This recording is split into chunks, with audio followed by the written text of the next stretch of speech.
안녕하십니까. 책 읽는 자유인 채널을 운영하고 있는 이선입니다. 이번 시간 오늘 세 번째 시간인데요. 2024년 죄송합니다. 2026년 2월 14일 토요일, 지금 시각은 오후 5시 40분입니다. 오늘 세 번째 시간. 저는 두 번째 시간 끝나고 밥 먹고 영화 좀 보다가 막 졸립더라고요. 그래서 영화 보다가 한숨 자고, 토요일은 역시 낮잠이죠. 토요일 날은 매번 낮잠을 자는 것 같습니다. 낮잠 자고 다시 일어나서 영화 마저 보고 청소하고 자리에 앉았습니다. 공부 한 이제 또 2시간 정도 하고, 오늘 또 토요일이니까 소주 한 잔을 할 생각입니다. 자, 이번 시간 신의 위대한 질문 미디어북을 할 텐데요. 그 전에 책 한 권 소개시켜드리도록 하겠습니다. 선불교의 철학, 한병철 지음, 한충수 옮김, 이학사 출판사에서 나왔는데요. 책은 새 책으로 쿠폰을 많이 주길래 왕창 주더라고요. 한 5,000원 정도 줬나? 그래서 싸게 샀습니다. 새 책으로 샀는데요. 근데 이 한병철이라는 사람을 제가 요즘에 좀 주목을 하고 있어요. 조만간 한번 읽어보고 싶은데 베스트셀러 작가더라고요. 지은이 한병철은 고려대학교 금속공학을 전공한 뒤 독일로 건너가 철학, 독일문학, 가톨릭 신학을 공부했다. 1994년 프라이부르크 대학교에서 하이데거의 철학에 관한 논문으로 박사학위를 받고, 2000년에는 스위스 바젤 대학교에서 데리다에 관한 논문으로 교수 자격을 취득했다. 독일과 스위스의 여러 대학에서 강의했으며 독일 카를스루해 조형예술대학교 교수를 거쳐 현재 베를린 예술대학교 교수로 재직 중이다. 아주 처음 시작은 이과 금속공학을 전공하다가 문과, 철학, 독일, 신학 이런 걸 공부하다가 예술로까지 다재다능하신 분인 것 같아요. 유명한 책이죠. 피로사회, 투명사회 등의 저작이 독일에서 커다란 사회적 반향을 일으키며 가장 주목받는 문화 비평가로 떠올랐다. 특히 피로사회는 2012년 한국에 소개되면서 주요 언론 매체의 올해의 책으로 선정되는 등 한국 사회를 꿰뚫는 키워드로 자리 잡았다. 그 밖에도 하이데거 인문, 죽음과 타자성, 헤겔과 권력, 권력이란 무엇인가, 시간의 향기, 폭력의 위상학, 에로스의 종말, 심리정치, 아름다움의 구원 등 여러 권의 책을 썼다. 잠시만요. 정견이가 또 똥을 싸는 것 같은데. 그렇지, 싸셨죠? 옳지. 냄새가 나더라고. 싸셨죠? 냄새가 났어.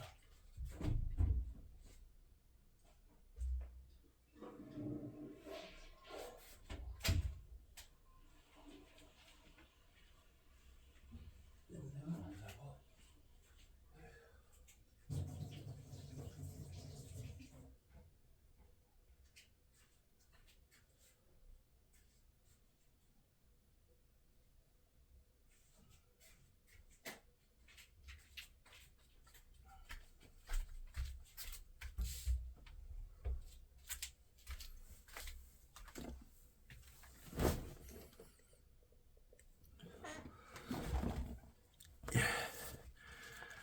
자, 그 다음 옴기니 한충수는 서울대학교 기계항공공학부를 졸업한 뒤 동대학교 대학원 철학과에서 석사학위를, 2015년에 독일 프라이부르크 대학교에서 하이데거의 철학에 관한 논문으로 박사학위를 받았다.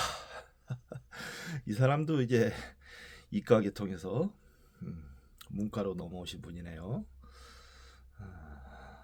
네, 시은이와 웅긴이가 아주 좀 특이한 이력이 있네요. 독일의 프라이부르크 대학교와 란다우 대학교에서 강의했고, 한국의 서울대학교, 서울과학기술대학교, 가천대학교, 한국산업기술대학교에서 대학교에 출강했으며 현재 이화여자대학교 철학과에 재직 중이다.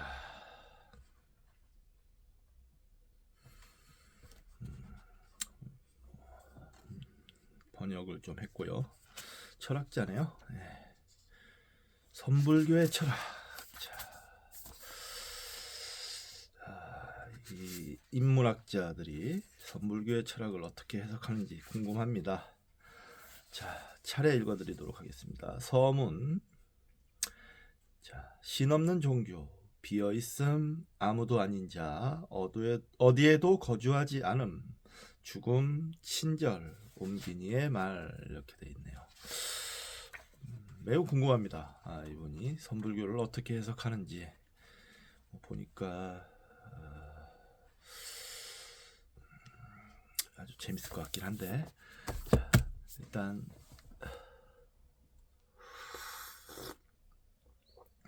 피로 사회를 먼저 좀 읽어봐야 되는 게 아닌가 싶긴 한데요. 네, 알아보도록 하겠습니다. 이분도 헌책도 비싸더라고요. 헌책을 찾아봤는데 헌책도 인기가 많다는 뜻이죠. 그러면 자, 시작하겠습니다. 이제 지난 시간까지 해서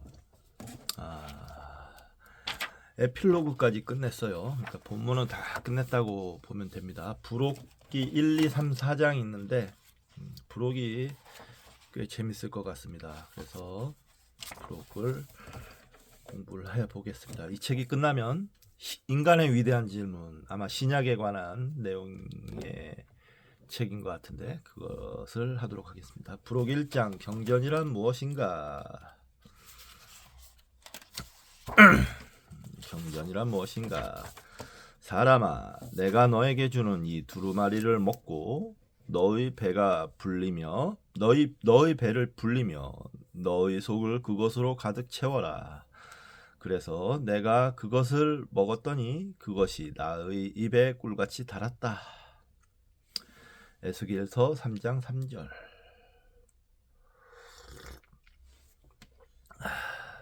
인생의 나침반. 경전은 인간의 존엄성을 확인하고 경험한 사람들이 우리에게 남겨준 인생의 나침판이며 동서고금을 통해 오래전부터 전해 내려온 소중한 정보들의 집합체다. 그리고 한순간을 풍미하며 많은 이들의 관심을 끄는 책을 베스트셀러라 하고, 이 베스트셀러가 시공간을 뛰어넘어 모두에게 공감과 감동 그리고 삶의 지표를 마련해 주는 것을 고전이라 한다. 동서양을 막론하고 지식인이라면 꼭 읽어야 하는 고전이 있다.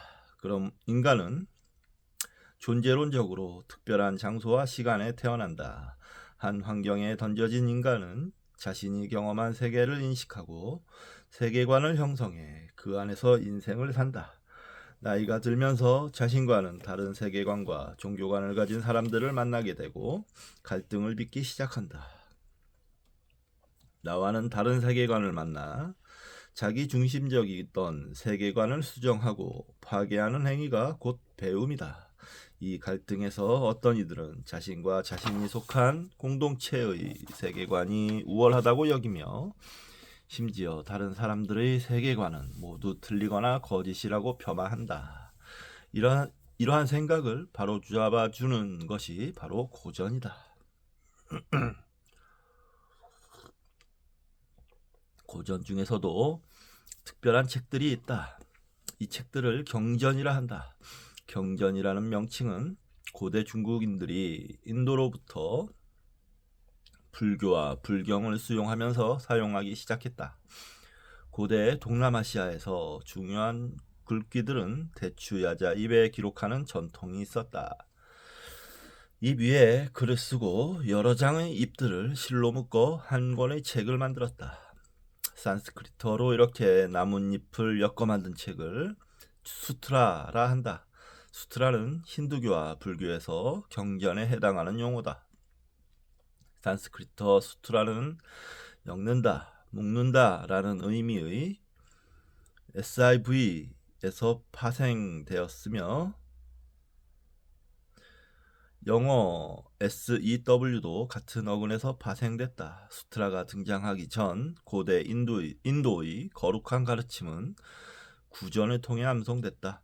이러한 구술 전통과 함께 문자로 기록하는 경전 전통이 기원전 6세기경 동서양에서 독립적으로 등장한다. 독일 철학자 칼 야스퍼스는 이 시기를 추구의 시대라 불렀다. 추구의 시대.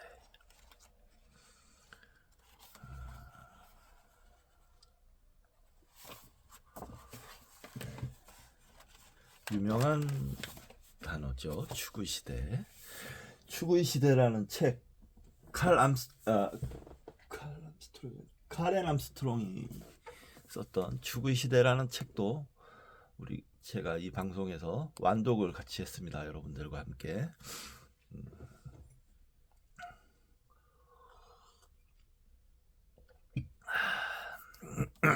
경전의 경자를 살펴보면 그 안에 시를 의미하는 사자가 내포되어 있다.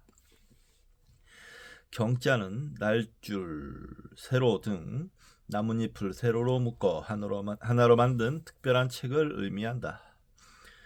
제사상 위에 올려놓은 실로 묶은 책을 의미하는 전자는 경자의 의례적인 의미를 더한다. 경전을 뜻하는 영어 캐논은 고대 그리스어 카논에서 차용했다. 카논은 길이를 재기 위해 눈금을 새긴 막대기나 목수의 다림줄을 의미한다. 고대 그리스 올림픽 경기에서 누가 멀리 뛰었는지 재는 자를 뜻하기도 한다. 캐논은 이러한 물질적인 의미를 넘어 추상적인 의미도 지닌다. 인간의 지적인 삶에 있어서 탐구하고 판단하고 생활하고 행동하는 모든 분야의 기준이 되는 규범이나 법률을 캐논이라 한다.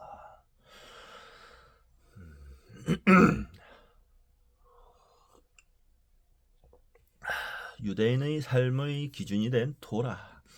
유대인들은 경전을 토라라고 불렀다. 유대인들은 자신들에게 전달된 토라가 신이 신의 산에서 모세에게 전달해 준 것이라고 믿는다. 그래서 토라를 모세오경 또는 모세율법이라고도 부른다. 토라는 좁은 의미로 구약 성서의 첫 5권, 창세기, 출애굽기, 레위기, 민수기, 신명기를 의미한다. 유대인들은 토라를 신들이 그들에게 어떻게 인생을 살아야 하는지 알려준 책이라고 여긴다. 토라에는 613개의 명령이 있고 그중 10계명이 가장 유명하다.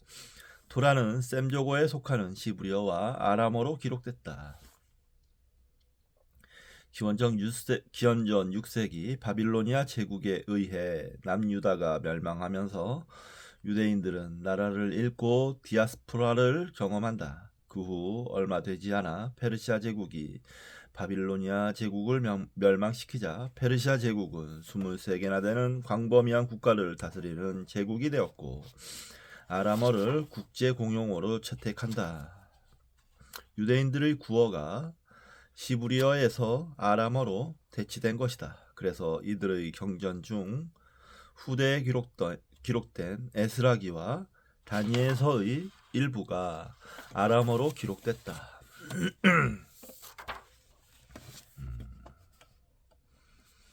그렇군요. 이런 건 이제 성경, 구약을 공부할 때 굉장히 중요한 내용이죠. 이 히브리어와 아람어로 기록된 성경의 내용이 다르다는 거 아닙니까? 구약의 내용이 일부. 토라의 근본적인 의미는 그 어원에서 찾을 수 있다. 토라라는 히브리 명사는 야라라는 히브리 동사에서 파생됐다. 야라의 의미는 화를 쏟아 명중시키다 라는 뜻이다.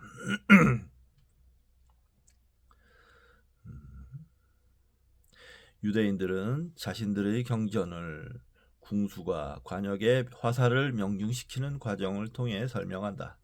궁수가 활을 쏘기 위해서는 무엇보다도 궁수의 정신 상태가 중요하다. 평상시 몸 전체의 근육이 잘 훈련되어 있고 균형이 잘 잡혀 있어야 하는 것은 기본이다. 뿐만 아니라 자신이 원하는 거리에 명중시킬 적당한 활과 화살을 선택해 오랫동안 수련을 쌓아야 한다. 정작 활을 쏘는 순간에는 숨쉬기 조절이 필수다. 궁수는 손이 자신의 얼굴을 지나쳐 어깨까지 오도록 활 시위를 최대한 당겨야 한다. 그리고 활 시위를 당겨 숨을 멈춘 그 찰나에 팽팽하게 당겨져 있던 시위를 놓는다. 이 상태는 무념무상의 황홀경의 진입이다. 기를 받은 화살은 관역을 향해 거침없이 날아간다. 화살이 관역에 도착하기 위해서는 여러 가지를 고려해야 한다. 만일 눈이나 비가 오고 바람이 세차게 분다면 화살이 빗나갈 가능성이 크다. 관역을 마치기 위해서는 자연까지도 다스려 정적의 순간에 화살을 쏴야 한다. 활을 처음 쏘는 사람은 화살이 날아가는 궤적을 찾기가 힘들다. 오랜 수련과 관찰을 통해 자신이 쏜 화살이 어떤 포물선을 그리며 관역에 도달하는지를 깨달아야 한다. 궁수가 아무리 힘이 좋고 훌륭한 장비를 가졌더라도 화살은 직선으로 날아가지 않는다. 궁수는 자신만의 포물선을 찾아야 한다. 포물선의 시작점은 이미 궁수가 활 시위를 당기는 압력, 궁수의 집중력에 의해 결정된다. 그래서 화살이 날아가는 경로를 바로 도라 한다. 유대인들은 인생에도 길이 있다고 생각했다. 토라는 바로 실패와 좌절을 딛고 자신만의 길을 찾아간 사람들의 이야기다. 토라를 읽는 사람들은 토라에 등장하는 인물들의 스토리를 통해 자신만의 유일무이한 길을 찾아 나서라고 촉구한다. 유대인들은 그 길이 없다고 생각하거나 그 길이 있다고 생각하면서도 찾아 나서지 않는 것을 신성모독이며 죄라고 말한다.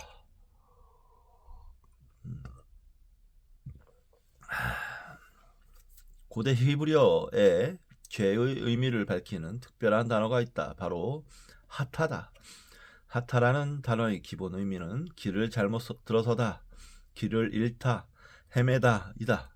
예를 들어 어떤 사람이 등산을 하다가 길을 잃어 헤매는 그 상태를 말한다. 혹은 처음부터 산정산에 올라가는 길이 없다고 여기고 산 밑에서 배회하며 시간을 낭비하는 삶의 태도 또한 하타라 한다. 하타의 심층적인 의미는 죄를 짓다 이다.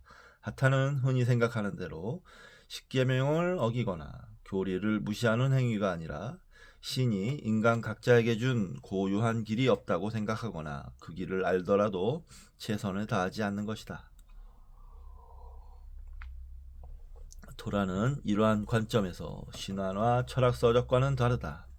인간의 삶에는 관심이 없는 신들의 이야기이거나 삶의 본질을 찾기 위한 이성적인 탐구가 아니다.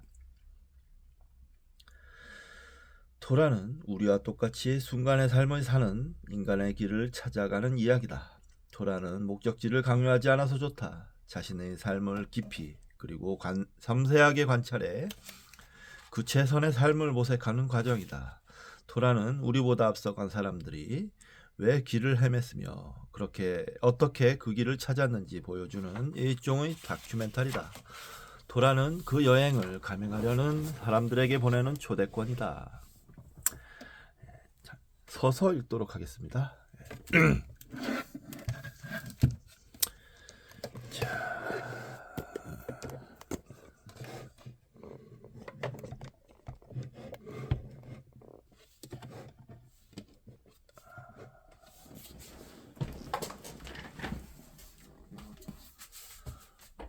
자,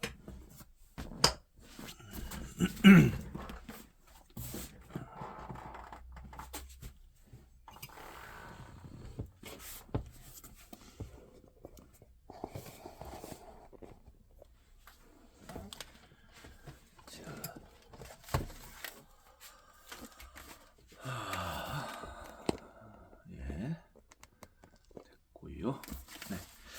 침묵 속의 웅변. 인간은 자신이 인식하는 세상을 어떻게 표현할까? 사람들은 문학작품이나 예술작품을 통해 자신이 인식한 세계를 일정한 방식으로 표현하기도 한다. 만일 일정한 집단이 동일한 역사 경험과 기억을 공유하고 소통과 여행이 가능한 지역에서 오랫동안 거주했다면 그들의 세계관은 유사할 것이다. 성서에 등장한 세계관, 특히 문학에 드러난 세계관을 연구한 학자들은 대부분 서양 사람들이다. 특히 유대인들은 기원전 6세기부터 유럽에서 디아스포라와 제1, 2차 세계대전을 경험하면서 많은 수가 미국으로 건너와 오늘날 서양의 주류에 편입했다. 그랬을 뿐만 아니고 거의 지배하고 있다고 의심하고 있는 경우가 많죠. 유대인들이 미국을 지배했다. 미국이 세계를 지배하고 이런 식으로 서구 문학의 대표적인 작품 분석을 통해 이들이 물려받은 세계관에 대한 지적 전통과 특징을 연구한 유대학자가 있다. 에리 아우어바흐는 독일에서 태어난 고전 문헌학자다. 그는 독일 마르부르크 대학에서 단테에 관한 독창적인 연구로 존경받는 학자였으나 나치가 등장하자 터키 이스탄불로 도망쳐 이스탄불 대학에서 비교 문학을 가르쳤다. 그는 1946년 이스탄불에서 미메시스, 서구 문학에 있어서 현실에 대한 표현 양식이라는 책을 출간했다. 그는 이 책에서 자신이 속한 서양 전통의 표현 방식 중 문학을 선택해 서양이 무엇인지 그 모습을 추적했다.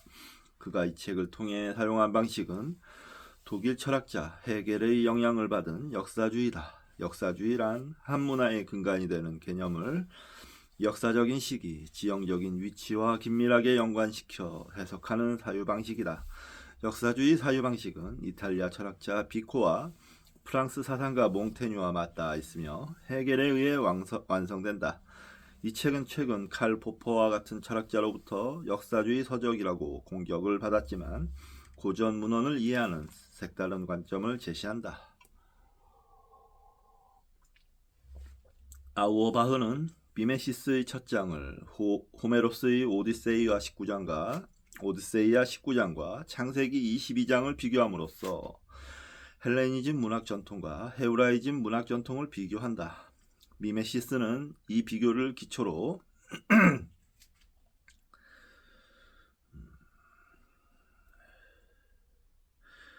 서구 문학 전체 중 중요한 작품들을 다루면서 여기에 등장하는 서구의 표현 방식에 대한 이론을 세우려 노력했다. 아우어바흐는 오디세이아 19장이 서양의 수사학 전통에 따라 빈틈없고 논리적인 이야기 서술 방식을 따른다고 보았다.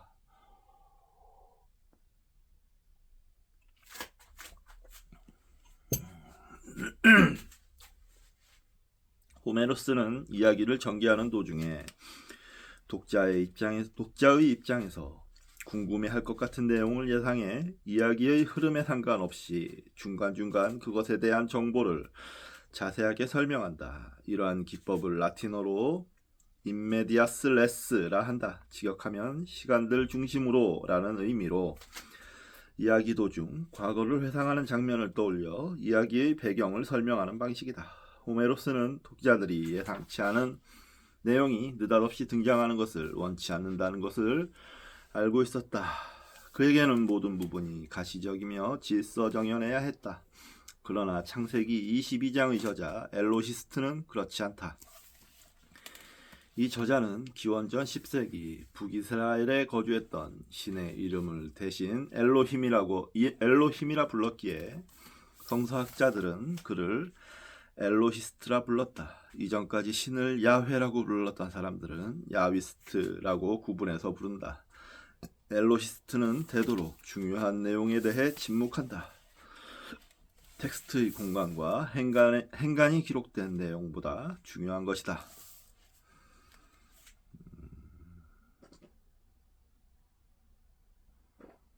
그의 글쓰기 특징은 암시적이며 침묵적이고 심리적이어서 독자가 상상력을 동원해야만 그 간격을 메울 수 있다. 이 두 방식은 인간의 현실에 담긴 진리를 표현하는 목적도 다르다. 오디세이아는 몇 시간 동안 우리 자신의 현실을 망각하게 만들지만 창세기는 우리 삶을 우주의 원칙에 적응하도록 만든다.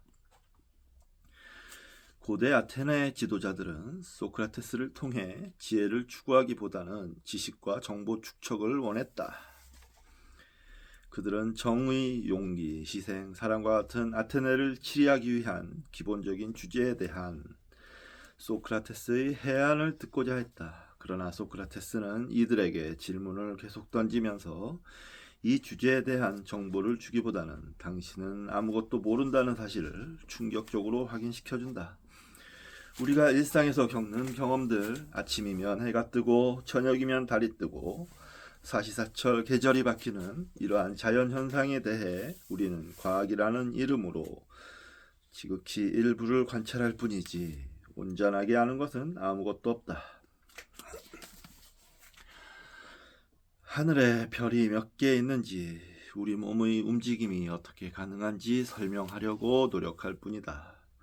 그리고 이 설명 또한 몇 년이 지나면 더 이상 유용하지 않은 일시적 이론일 뿐임을 확인하게 된다.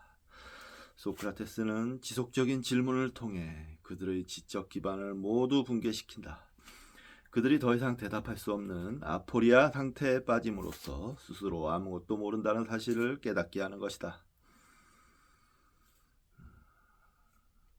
그리스 철학 전통과 유사하게 고대 셈족인도 중요한 순간에 허를 찌르는 질문을 통해 상대방을 깨우치는 전통이 있다. 유해신 전통은 기원전 2000년경 아브라함을 통해 시작되어 기원전 6세기 유대교, 기원 후 1세기 그리스도교, 그리고 기원 후 7세기 이슬람교로 발전했다. 이 종교는 유대교의 토라, 그리스교의 성서, 그리고 이슬람교의 꾸란으로 각각 경전을 남겼다. 모든 것을 논리적으로 설명하는 그리스 문학 전통과는 달리 아브라함 종교 경전들은 문장의 행간을 통해 말한다. 이러한 서술 방식을 침묵 속의 웅변이라 한다. 인간의 경험을 초월한 신의 말을 인간의 언어로 담을 수 없기에 경전을 쓴 저자들은 침묵을 통해 자신들이 전하려는 내용을 독자들이 직접 찾아내기를 바란 것이다.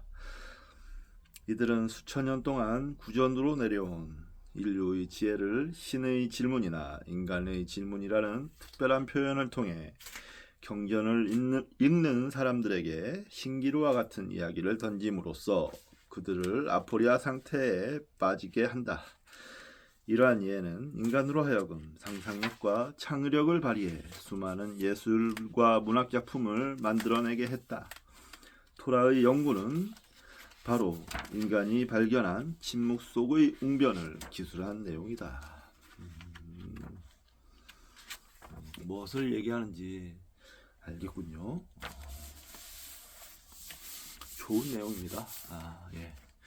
어디서 아주 날카롭게 지적을 하는 것 같아요. 제가 보기엔. 잠시 쉬었다가 계속하도록 하겠습니다.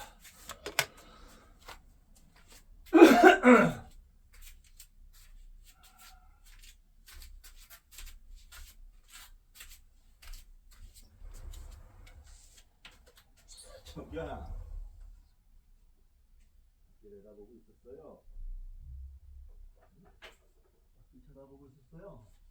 그래, 밖에 뭐 볼 게 있더라. 응? 얘들아, 밖에 볼 게 있더라.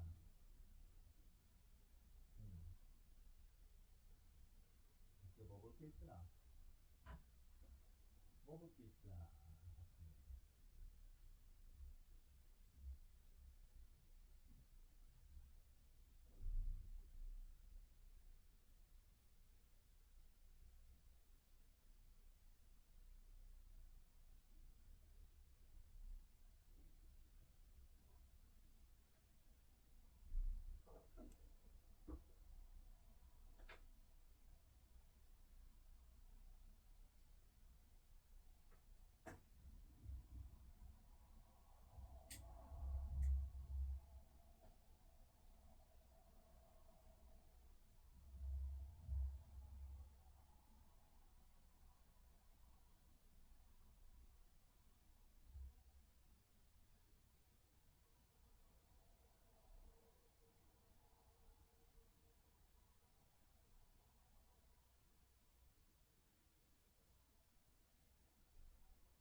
예, 이어서 읽도록 하겠습니다.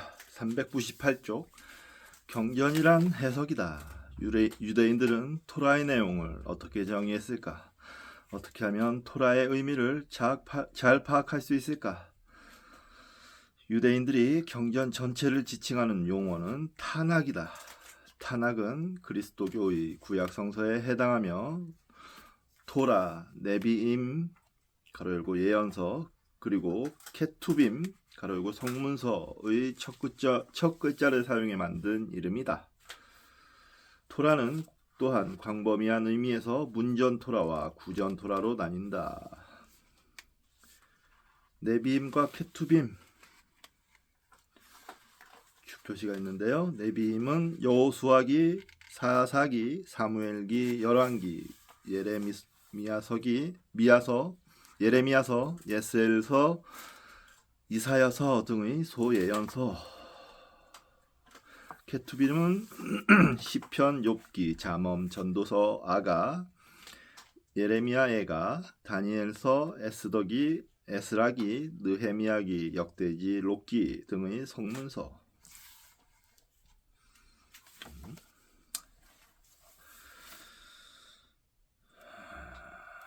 문전 토라는 모세가 신으로부터 전수받았다고 전승되는 기록된 토라이고, 구전 토라는 문전 토라의 해석 모음집으로 선생에게서 학생으로 전해지는 문전 토라에 대한 주석 전통이라 할 수 있다. 구전 토라는 미슈나나 미드라시, 그리고 이를 재해석한 탈무드가 속한다. 기원 후 2세기 랍비 유다 하나시는 문전 토라가 잊힐 것을 우려해 이 해석을 수집해 6권의 책으로 남겼다. 이 해석 모음집을 미슈나라 한다.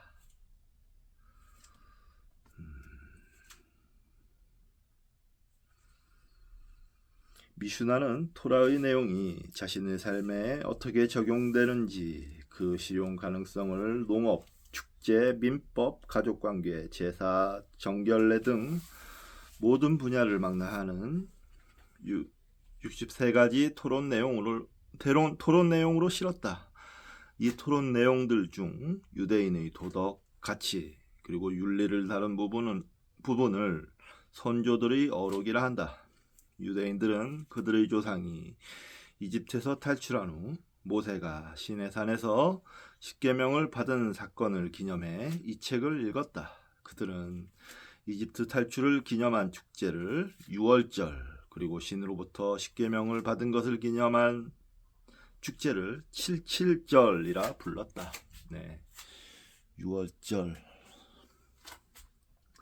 유명하죠. 칠칠절은 제가 이제 몰랐네요. 6월절과 77절은 각각 보리와 밀 추수를 시작하는 시기와 일치한다.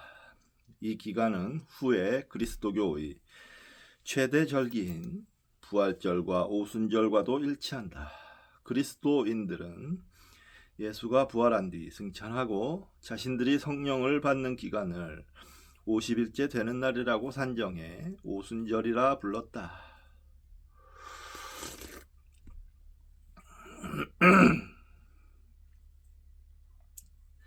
선조들의 어록은 일상에서 벗어나 영적으로 승화해 신의 산에 올라 그 원칙을 발견하도록 도와주는 어록집이다. 선조들의 어록은 다음과 같이 시작한다. 모세는 신의 산에서 토라를 받았고 그는 그것을 여호수아에게 전달하였다. 여호수아는 장로들에게, 장로들은 예언자들에게, 예언자들은 위대한 회당 사람들에게 전달하였다. 그들은 다음 3가지 원칙을 말한다. 판단은 신중하게 하라. 제자들을 키워라. 그리고 토라의 울타리를 쳐라.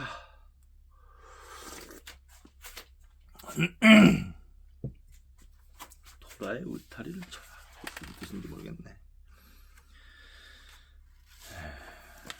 선조들의 어록에서 모세는 자신이 받은 토라를 후계자인 여호수아에게 전달한다. 그가 전달한 토라는 자신이 시내산에서 부여받은 기록된 토라인 문전 토라만이 아니라 그 토라에 대한 해석까지 포함한다. 이 해석도 기록된 토라만큼 중요하기 때문이다. 자신도 잘 깨닫지 못하는 문전 토라를 고집하는 사람들을 근본주의자라 하는데, 이들은 대개 자신의 편견과 무식으로 이해한 경전과 그 해석을 진리라고 착각한다. 선조들의 어록은 이 구전 전통을 자세히 기록한다. 여호수아는 자신이 받은 토라에 다시 해석을 붙여 히브리인들의 대표인 장로들은 다시 이스라엘에서 왕을 견제하기 위해 등장한 예언자들은 또다시 위대한 회당 사람들에게 토라를 전달한다. 위대한 회당 사람들은 이스라엘이 멸망한 후 등장한 새로운 지식 집단을 이른다. 기원전 586년 유대인들은 바빌로니아 제국에 의해 파괴되고 예루살렘에서 추방당한다. 이스라엘에서 왕정과 예언자 전통은 사라진다. 그러나 얼마 지나지 않아 페르시아 제국이 등장해 추방당한 이스라엘인들을 해방시킨다. 이때 전해 내려오는 토라를 수집하고 이들에 대한 새로운 해석을 내놓은 학자들을 위대한 회당 사람들이라 불렀다.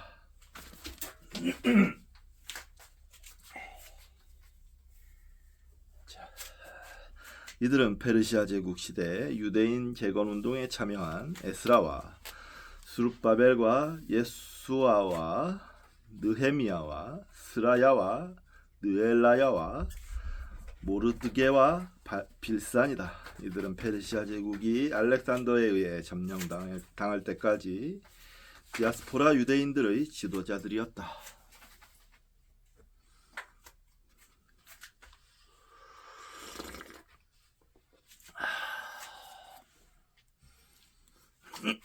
토라 전승의 마지막 주자인 위대한 회당 사람들의 임무는 다음 세 가지다. 첫 번째는 판단을 신중하게 하라이다. 그들은 토라의 다양한 해석을 공식적인 구전 전통 안으로 수용하는 문제를 신중하게 다루었다. 두 번째는 제자들을 키워라이다. 여기서 제자들이란 토라를 연구하고 그 전통을 이어갈 후학들이다. 세 번째는 토라의 울타리를 쳐라이다. 그들은 자신들에게 구전으로 전해지는 이야기들 가운데 삶의 기준이 되는 이야기들을 기록에 옮겨 경전으로 받아들였다. 그들은 일련의 책들을 토라로 받아들여 다른 책들이 여기에 수용되지 않도록 울타리를 쳤다.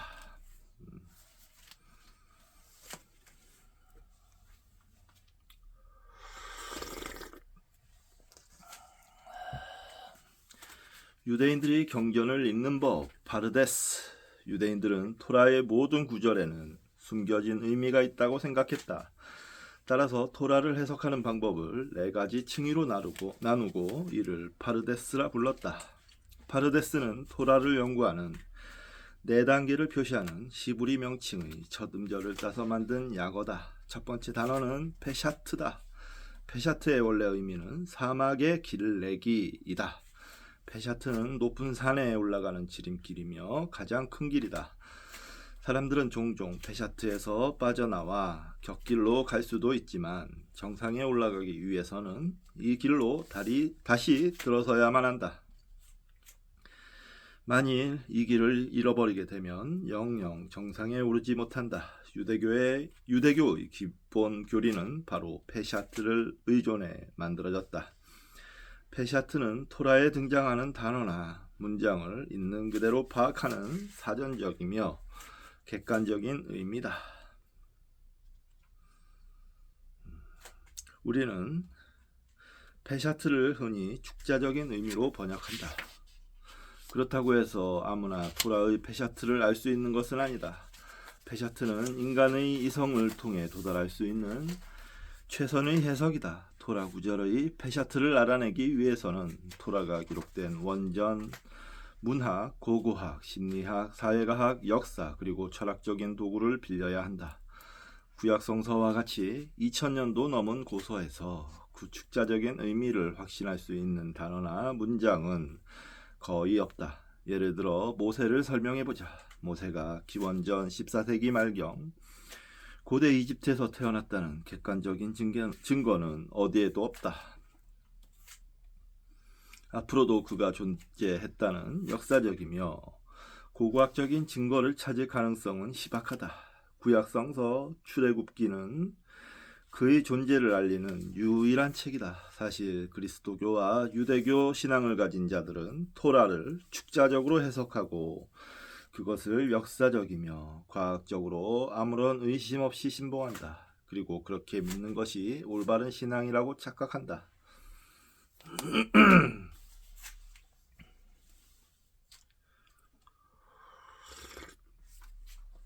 이러한 착각은 오만과 무지로 이어져 그렇게 믿지 않는 사람들을 배척하고 신앙이 없는 사람들로 간주해버린다. 이들이 이러한 왜곡된 신앙을 갖게 된 중요한 이유 중 하나는 그들이 속한 종교 공동체에서 그렇게 배웠기 때문이다. 유대인들은 페샤트를 가장 기본적이면서도 가장 순진한 이해라고 평가한다. 구조주의학자 소시르의 용어를 빌리면 페샤트는 기표 가로 열고 시니피앙 가로 닫고 기표다. 나무라는 대상을 표현하기 위해 한국인들은 수많은 나무들의 공통점을 찾아 그 대상을 나무라는 음성학적 모양으로 부르기로 약속했다. 그러나 우리가 외국인을 만나 나무라는 물체를 나무라고 부른다면 그들은 이해하지 못할 것이다. 우리는 그들에게 그 대상이 한국어로 나무라고 설명해 주어야 한다. 만일 우리가 그 물체를 나무라고 정했다고 해서 다른 모든 사람들에게도 그것을 나무라고 부르라고 강요하는 것은 억지다. 그 대상은 미국인에게는 트리이며 독일인에게는 바움이다. 그러면 한국인과 외국인이 공동으로 인정할 수 있는 나무의 본질은 무엇인가?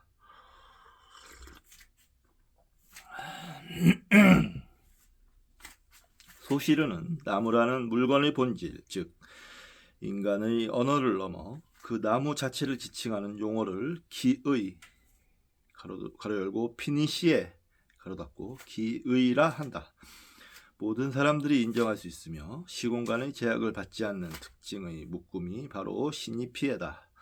토라가 시니피앙을 넘어 수천 년이 흐른 21세기에 우리에게 전달하려는 시니피에는 무엇인가?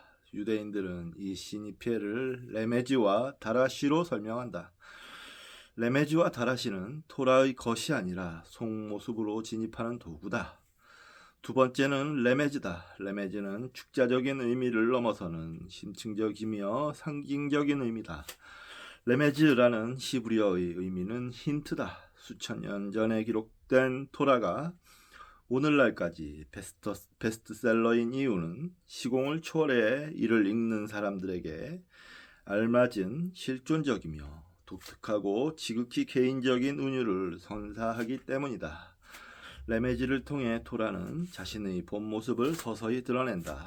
토라는 신을 경험한 인간의 이야기다.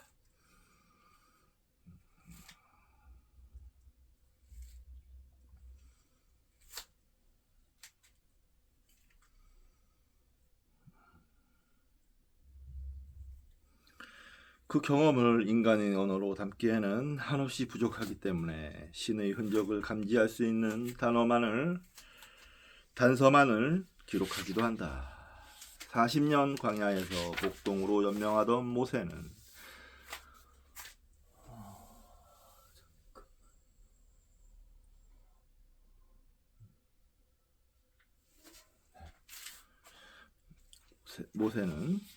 인간으로서 도달할 수 없는 높은 산, 시내산에 도착한다. 그는 그곳에 도착해 불에 타지만 연소되지 않는 가시떨기 나무를 목격한다.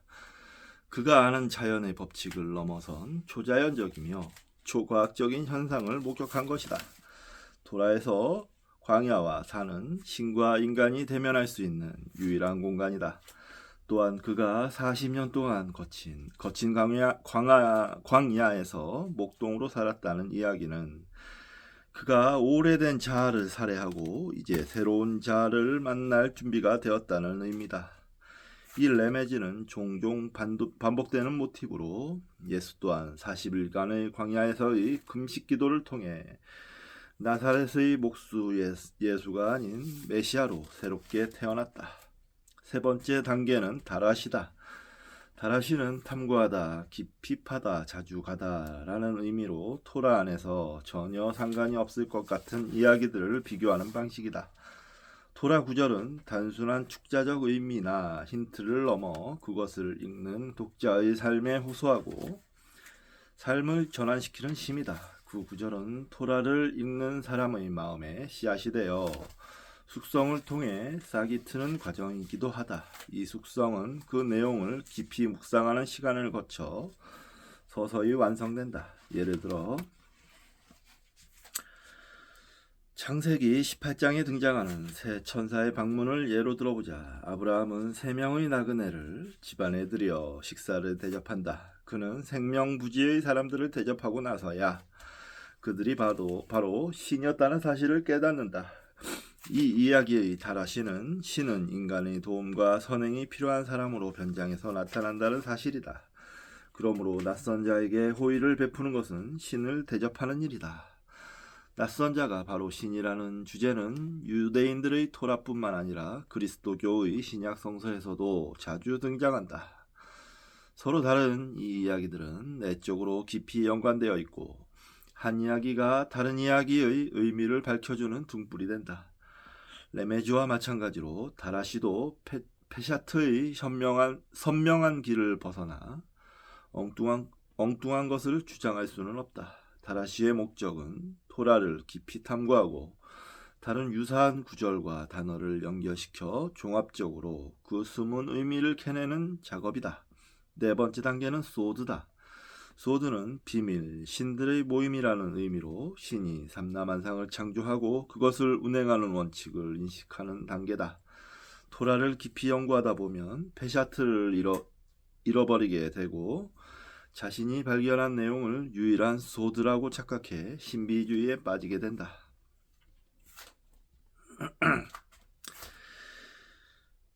토라를 연구하는 사람들은 페샤트, 레메즈 그리고 다라시를 통해 신을 직접 만난 사람들의 경험을 함께 경험하게 된다. 인간은 이 4단계 공부를 통해 지상에 있으면서도 천상을 경험하게 되는 것이다.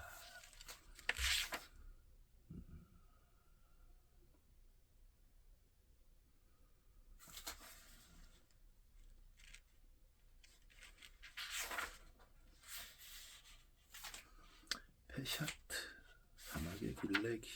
페샤트는 사막의 길래기. 레메지는 축자적인 의미를 넘어 심층적이며 상징적인 의미. 어렵네요.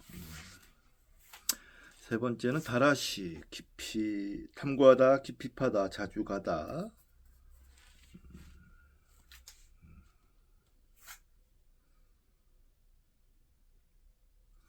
네 번째는 소드. 소드는 비밀, 신들의 모임이라는 의미.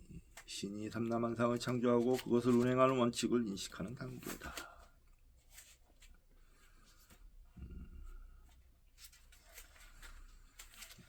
대충 알겠습니다만은 어렵긴 하네요. 네. 심층화되는 거네요. 점점 높은 수준으로 올라간다고 해야 될까요? 정신의 높은 수준?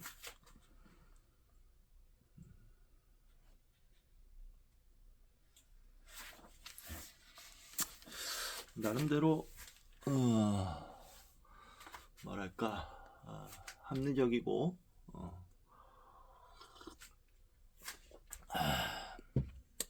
이해가 되는 설명입니다. 네.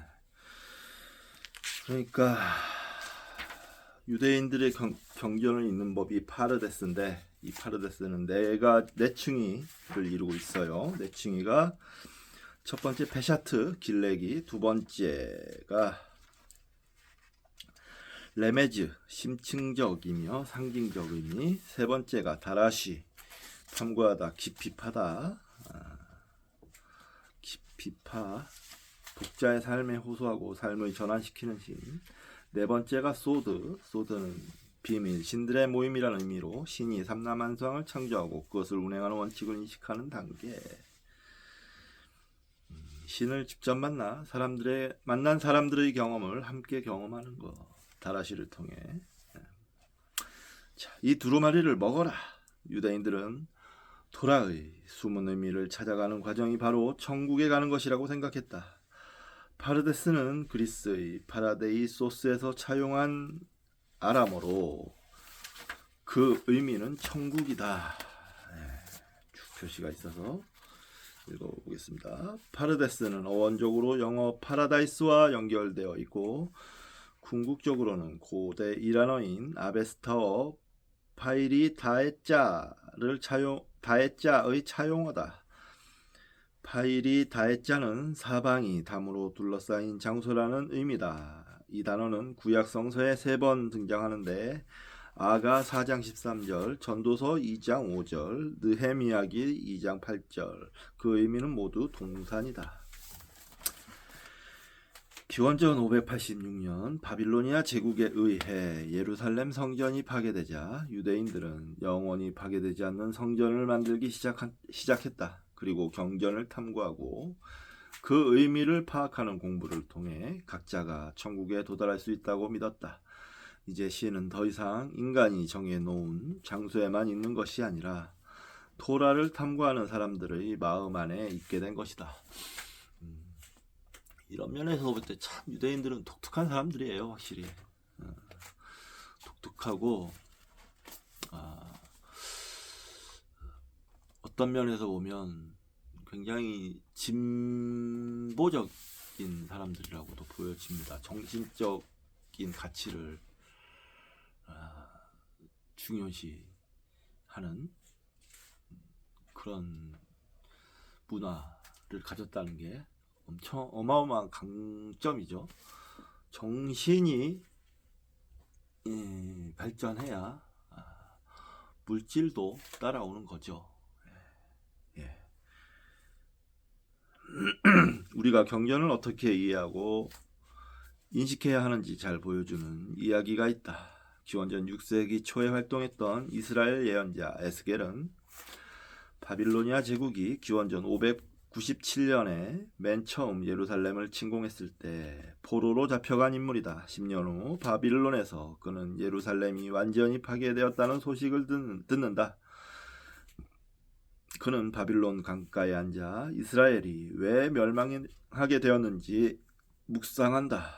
이때 신이 에스겔 앞에 나타나 내가 너에게 할 말이 있다 라고 말한다. 그리고 에스겔 앞에 뻗쳐있는 손 안에 두루마리 책이 있었다. 그 두루마리는 모세가 시내산에서 받은 십계명과는 달리 슬픈 노래와 탄식과 재앙의 글로 가득했다. 신은 에스겔에게 다음과 같이 말한다.